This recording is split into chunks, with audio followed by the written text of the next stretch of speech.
Bom, na minha visão, várias coisas, né? Claro que também tem uma questão do profissional que você escolhe, até da metodologia. Eu acho, por exemplo, que o jeito que eu faço, e eu só consigo fazer desse jeito, apesar de ter a formação americana lá do coach também, é muito apropriado para quem está repensando a vida. Talvez não seja tão eficaz para um líder que acabou de assumir uma área e tem que desenvolver uma competência, talvez uma outra metodologia. Então, acho que referências, pesquisar, você ter certeza, é bom você conversar com o profissional antes de se comprometer a fazer o processo, que gerou empatia e confiança, eu acho que é isso. E quando a pessoa decide entrar num processo desses, ela tem que estar comprometida com o processo. Já demiti alguns clientes, porque a pessoa falta, todo o resto é prioridade, e aí não adianta fazer. Então, assim, o coach não faz milagre. A pessoa tem que estar muito comprometida, tem tarefas para fazer, ela tem que estar vivendo o processo no momento, né? E algumas vezes realmente não surte o efeito esperado. Não por inabilidade ou incompetência do profissional, às vezes não é o momento, enfim, pode ter outras questões assim na vida, que a pergunta de repente não deveria ter sido aquela, ela pode estar com alguma outra questão que atrapalhou. Tem uma série de coisas que podem interferir aí, eu acho. Mas importante, se resolve fazer, ter referências, escolher um profissional, quando você for conversar com ele, ver se teve química, assim, porque isso faz a diferença, viu, na escolha do processo, eu entendo assim. Legal, obrigada, Mirtes. Eu vou agora fazer uma última rodada de uma pergunta para cada um deles, porque nós temos que encerrar. Então, as outras perguntas a gente vai deixar para cada um deles responderem para vocês por e-mail, tá bom? Porque senão a gente vai estourar muito no tempo. Agora, para o Tamer.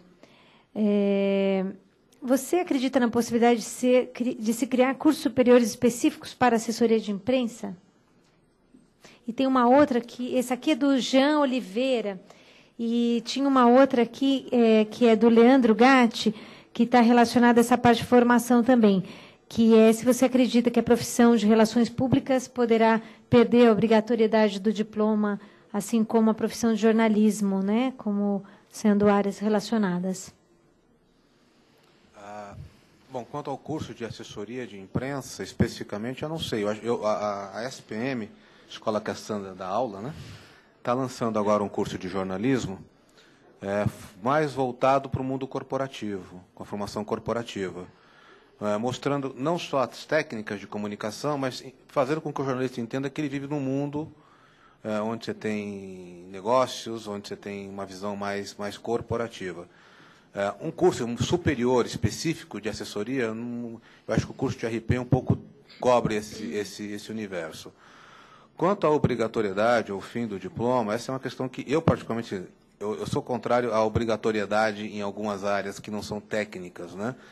Por exemplo, você tem lá na Tamer gente que não é jornalista, ou que não é RP, e que é um brilhante assessor, tá?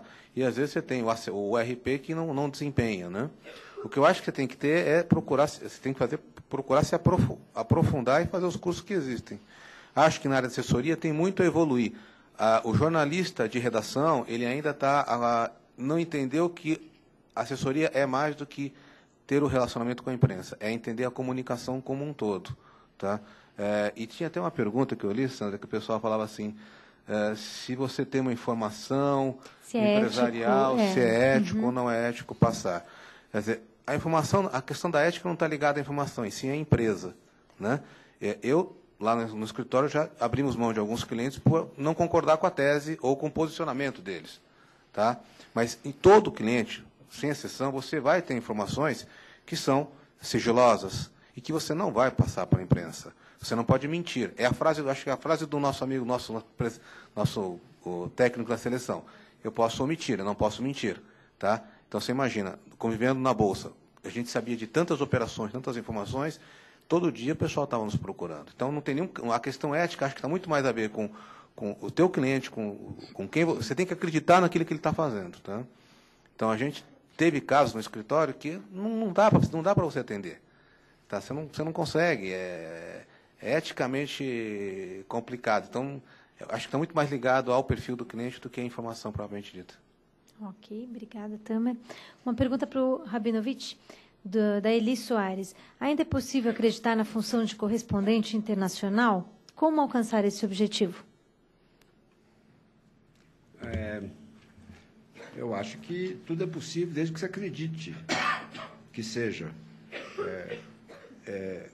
Um correspondente brasileiro é necessário quando uma bomba explode em Jerusalém e uma das vítimas é um brasileiro. Nenhuma das agências internacionais vai dar cobertura específica ao brasileiro morto, vai mandar essas informações para cá. Então, eu considero que ter um correspondente em algum lugar enriquece o jornal.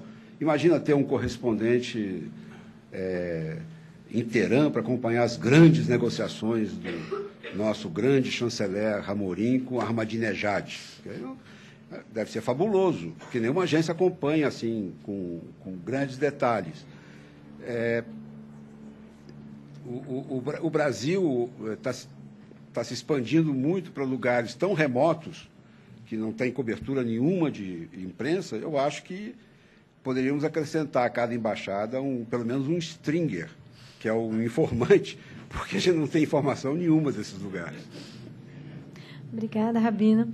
Então, a última pergunta que é para a Mirtes, da Juliana Carvalho. Como os jornalistas lidam com tantas mudanças no meio midiático? Blogs, Twitter, etc. Como? Posso te ajudar? Bom, eu acho até que você... dá para ver? Tá ligado. Uma pergunta mais, talvez, apropriada para alguém do meio, mas eu acredito que isso é uma coisa que está interferindo em todas as carreiras, né? E a gente é aquela coisa de estar conectado com o que acontece no mundo, né? Aquela curva das habilidades, talvez até mais técnicas, assim. Como com tudo isso vindo, eu dou conta de aprender e de interagir da melhor forma com isso. Eu acho que é a coisa de estar conectado e de fazer escolhas, né? Porque tem também muitos profissionais que não dão conta e não querem como se fosse uma pressão assim dessa coisa da tecnologia, toda hora mais coisas, e eu tenho que estar falando com mais pessoas, tal. Também é uma questão de escolha, mas no mínimo eu acho que você tem que entender bem que influências que essas mídias têm na sua profissão e como usar melhor. Você tem que estar sabendo o que está acontecendo no mundo, ainda mais. Para mim, assim, a imagem do jornalismo é aquela coisa do movimento, né? De fazer as pessoas saberem o que está acontecendo. E se hoje é isso que é usado, tem que saber usar, né? Na minha opinião. Só complementando, eu concordo com a Mirce, eu acho que isso vale para todos os profissionais, não somente para os jornalistas, né? Esse desafio, ele está presente para todas as profissões, essa questão de estar se atualizando, buscando como interagir com todas essas novas ferramentas. Inclusive, tinha uma pergunta aqui da Natália, se o Rabinovich acha que a realidade aumentada vai aumentar a leitura de jornais, né? Você quer responder? Eu não sei o que é realidade aumentada.